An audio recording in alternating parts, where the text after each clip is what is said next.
My name is Nomahlubi. I'm a staff member here at Rhodes University from the Department of Accounting.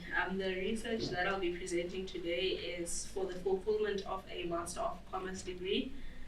So I started with the project last year, and I'm currently in the data collection stage. So this came about as an idea that I had, but I obviously just couldn't go and pitch it. I had to first investigate whether there is appetite for a project of this kind, and if there is appetite, then I would have to investigate how could that kind of collaboration work. So it's there in the title called Investigating a Tripartite Collaboration. So there's three stakeholders involved. So we've got our accounting firms, we've got teachers at a high school level, as well as those students, right? And the whole point of this proposed collaboration is to try and revitalize the accounting profession as well as drive economic growth. So there are two expected outcomes from this research, or if from the proposed collaboration, if there is appetite for such a collaboration. So just here's an overview of what I'll be going through the presentation, and I'll just go straight to that. So there's three motivations which led me to doing this kind of study. Firstly, it's the fact that there already is a shortage of accountants. I say it's well documented, but actually not in literature. It is documented in the news as well as in the accounting profession itself. Us as individuals that are in the profession are aware of the current shortages. People that are in the profession are currently struggling. And because the profession is so understaffed, we see that there's also a lot of mental health issues coming out. So the profession is currently understaffed. There's been lots of communication about the shortage in the news. So it's quite documented a lot in the news, as well as by the professional body which governs accountants in South Africa. And then the other issue that exacerbates the skills shortage is the fact that the accounting profession in South Africa is quite respected. So this shortage is not because South Africa so the South African accountants are short in South Africa only, but because they are so sought after globally as well, it means that other countries are also looking to South Africa if they want to get the best talent. And then from a literature point of view, it's quite documented a lot, the challenges that are facing high school learners that could one day become accountants, especially in the under-resourced schools where I am hoping to do the research. And so the challenges that have come out have mostly got to do with content, so lacking content knowledge from teachers as well as poor pedagogy practices. Where I envision that this study could assist is from the content point of view. So I'm envisioning that accounting firms may be able to contribute for the content aspect. From the pedagogy, I don't think that they could have a lot of meaningful contribution. And then from a learner point of view, we are finding that learners in under-resourced schools don't have role modeling. So when it comes to making career choices, they don't have a lot of guidance. A lot of them would make decisions based on what their friends are doing or only what they know. So there's a lot of options that they're not exposed to, accounting being one of them. Right? The time that they get exposed to accounting, sometimes it's at a university level or once they actually finish school. And what we find is that the subjects that learners have done do not allow them to go to the stream, even if they're interested. So I'm looking at doing the research at a grade 8 and a grade 9 level when learners are still trying to make those decisions of what do they want to do after high school.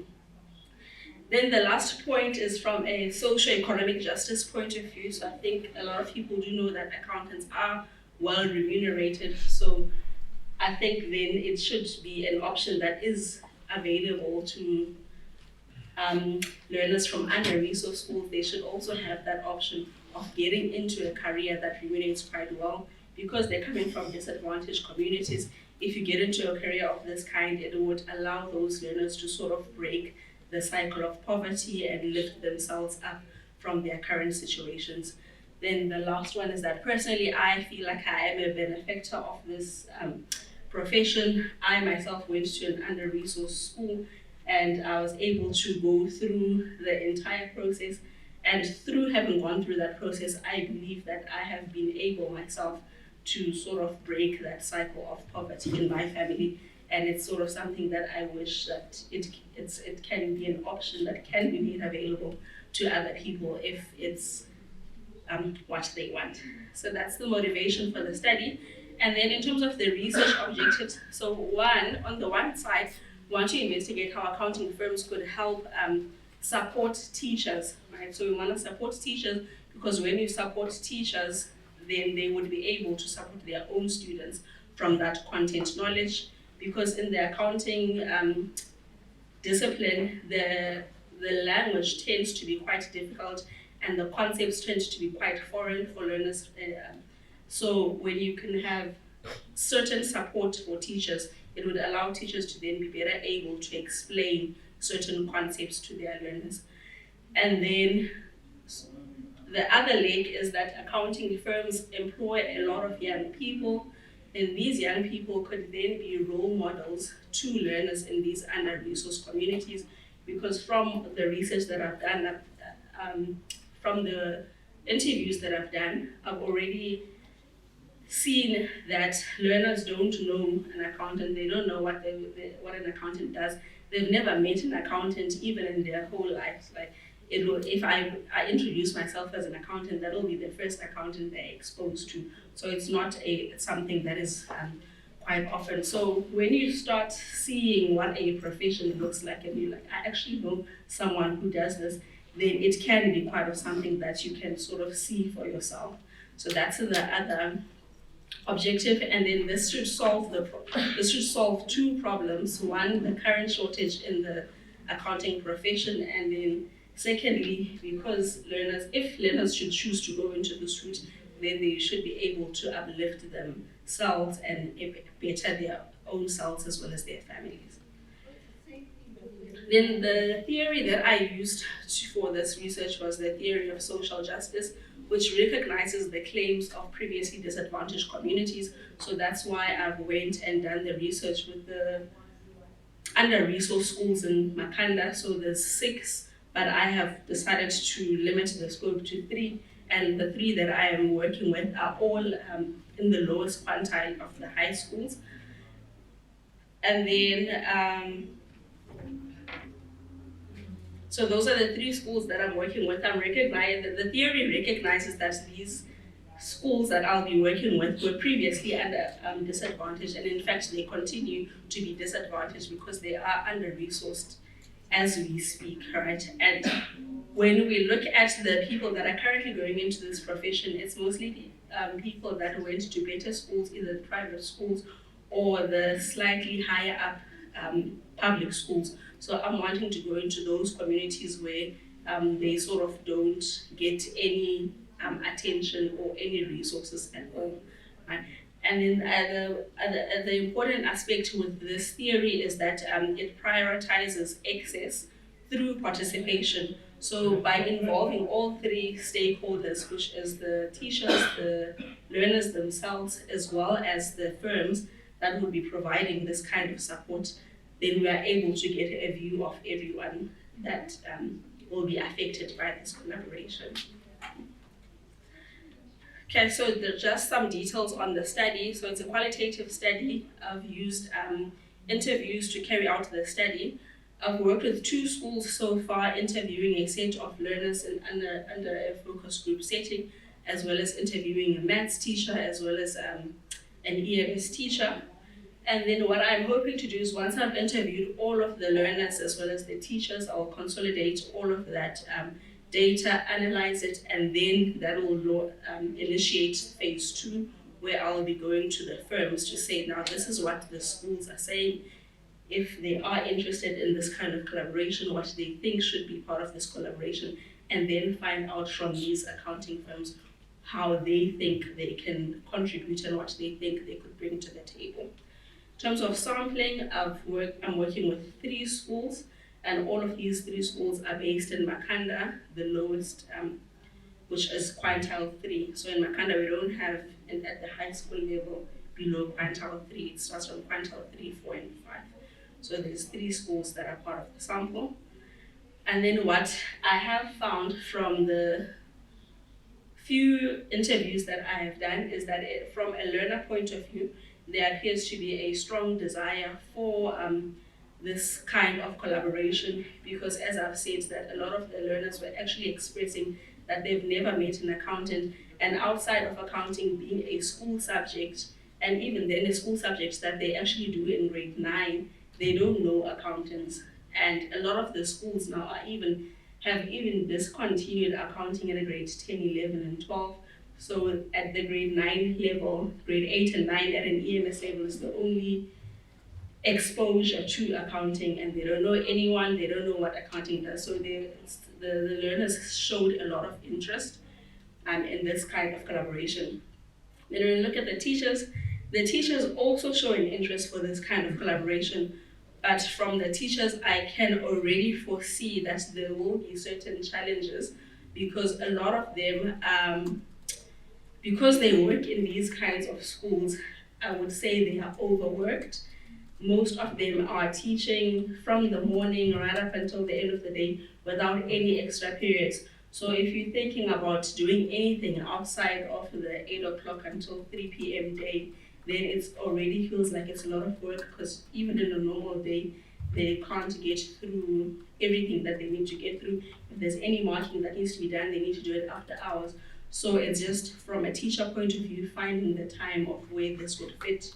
And also they expressed that even with the workshops that would be organized by the Department of Education, if it's not compulsory, a lot of the teachers won't go, just because they feel like they're already so overstretched. So even though there is appetite, it seems like the time constraints, and because they are already so overworked, that could prove to be quite a challenge.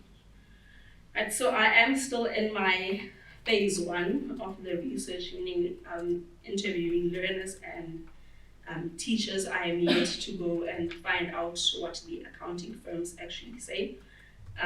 So at this stage, I'm also willing to welcome any suggestions that I can put into the research. When I've shared this research on other platforms, even in formal platforms, I always get a lot of suggestions of what have you thought about this and this and that. So I'm always, that's what I'm always keen to hear about. So thank you for listening. And now I'd like to welcome any questions, comments, or suggestions.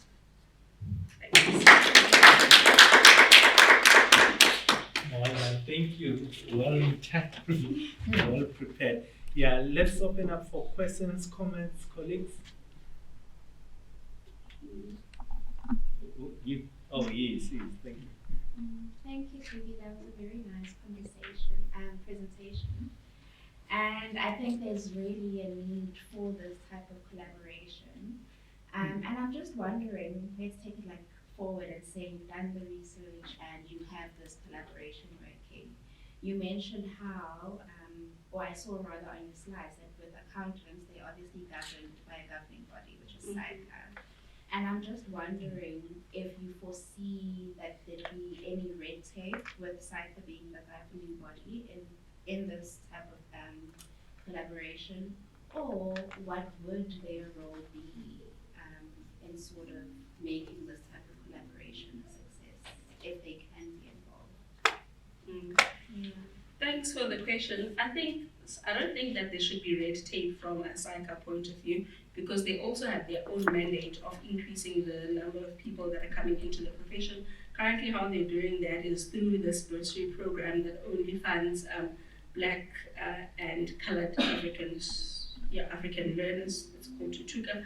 So because they also have the same idea, I don't think that there should be any red tape. I do in fact think that they would be willing to also provide some support, because when we interview, when I looked at the literature, a lot of learners in high school, or at least the more resourced high schools, they actually were aware of SICA, so meaning that as a professional body, they are doing their part, but the professional body can't represent the entire profession. Like the firms that actually employ the accountants, they have to go in, and learners should know that one day, if I study accounting, I will go and work for that firm and that firm.